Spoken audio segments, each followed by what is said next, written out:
Before I begin, I want to make a big announcement. The full Igbo calendar is now available for your Apple and Google Calendar. I have created a calendar that tells the 13 moons, 4 market days, and different holidays and correlating rituals across the whole of Igbo land, as well as breakdowns of what they mean and the stories behind them. This is available for all patrons who join our community to support this channel at patreon.com/The Medicine Shelf. The 4 world ages are as follows. There is Ugaka, Ugachi, Uganwu, and finally Ugazi.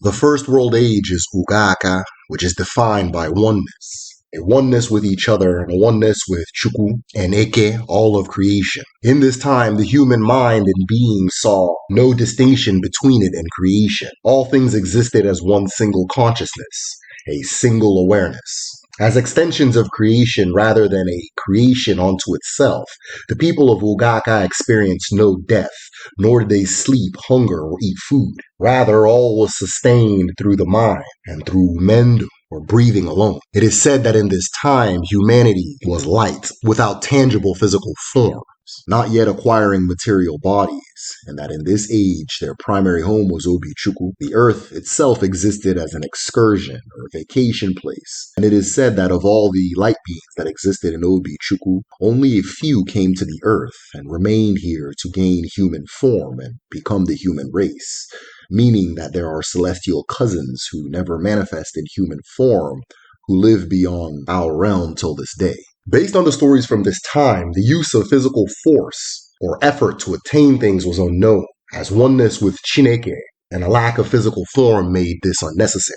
In this time, oneness with creation and creator allowed human beings to enter and exit Obi-Chukwu at will. Obi-Chukwu is the celestial abode of Chukwu, the creator, and the source of creation itself, the nucleus and point of causation by which creation radiates out from.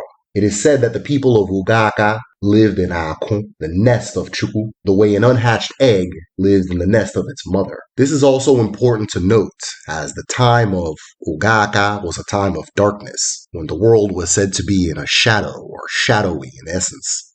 It is also important to note that an individual egg does not eat externally, nor does it need sleep.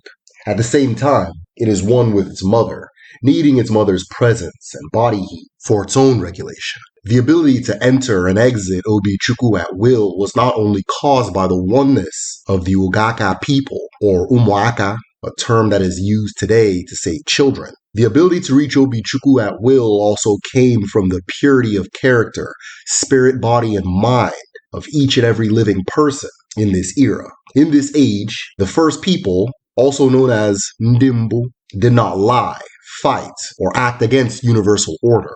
Until this day, individuals who bear titles that make them living ancestors abide by the principles of Ndimbu, the first people. Among these people are those who hold the Ofo, an ancestral sacred staff that compels its holder to abide by the rules of Ndimbu, the first people, and their principles, which I'll explain as I discuss Ugachi. Another set of people who have taken an oath to represent Ndimbu, or the first ancestors, are those who take the title of Nze and Ozo.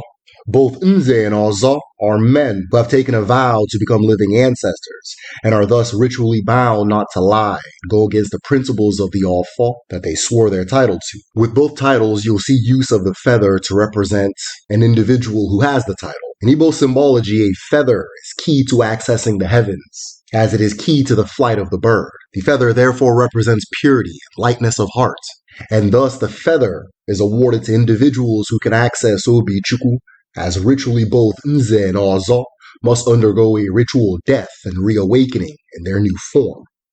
It is also interesting to note that the Ozo, which is the most expensive title in Igbo land, requires a period of fasting for a single moon, roughly 28 days, the same amount of time it takes an egg to hatch. And the fasting period of the Ozo is done in isolation in a room known as Akwanzo, the nest of the Ozo. If you're interested in the video of the Ozo title, comment below. I'll also leave a link to the Nze Explained video for those who haven't seen it. The lack of corruption experienced in Ugaka was characterized by the ability to speak the first language, which itself was the language of the universe, Afa. The Afa language is today used for divination and ritual, and is the root of the knowledge system we know today as Igbo cosmology. One who is new to the Afa language will notice terms used while being recognizable to the modern Igbo speaker, differ greatly from concept to concept from modern Igbo. According to our ancestors, the language preserved in Afa is the original language, not only spoken by Dibia Afa or diviners, but by nature itself and by Mo or the spirit. It is from this language that the Igbo language derives, as it is the first language ever spoken, and the language that connected all things at one point. For this reason, the Igbo language, which is the accessible version of the first language, is used exclusively for ritual items that signify the time of our ancestors, such as the Oji, the Kolonut, and the Alfo. It is also interesting to note that, based on my own research, I've been able to see that Afa is the divinatory language used from Cameroon to Guinea-Bissau, and possibly further, but that's as far as my own knowledge goes.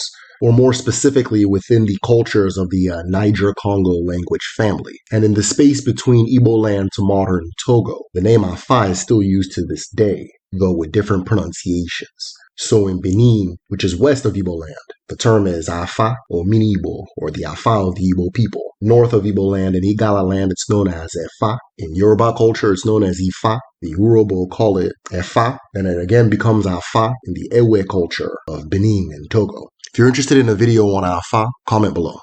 The ability for Ndimbu during Ugaka to sense their own oneness with the universe and speak its language allowed them to communicate beyond the human realm. In the time of Ugaka, human beings without ritual or tools of aid possess the ability to communicate with trees, animals, natural features such as rivers, mountains, and lakes, as well as each other. And in this time, many of the formative stories in our ancestors' traditional lore take place. It is important to note that every story in Igbo lore takes place in one of the 4 world ages, and there are key details in each story that will tell you when the story takes place. For Ugaka, stories in this time are usually formative in human creation, meaning they often exist to explain Wamado, or the world of people and the way things are. They also go into the creation of various aspects of human existence, especially the most fundamental of them. And because the level of communication of Ndimbu and how freely they were able to communicate with the universe, these stories also feature talking aspects of nature, such as natural features or animals, or people who share names with animals, such as a man named Snake or a woman named Dog.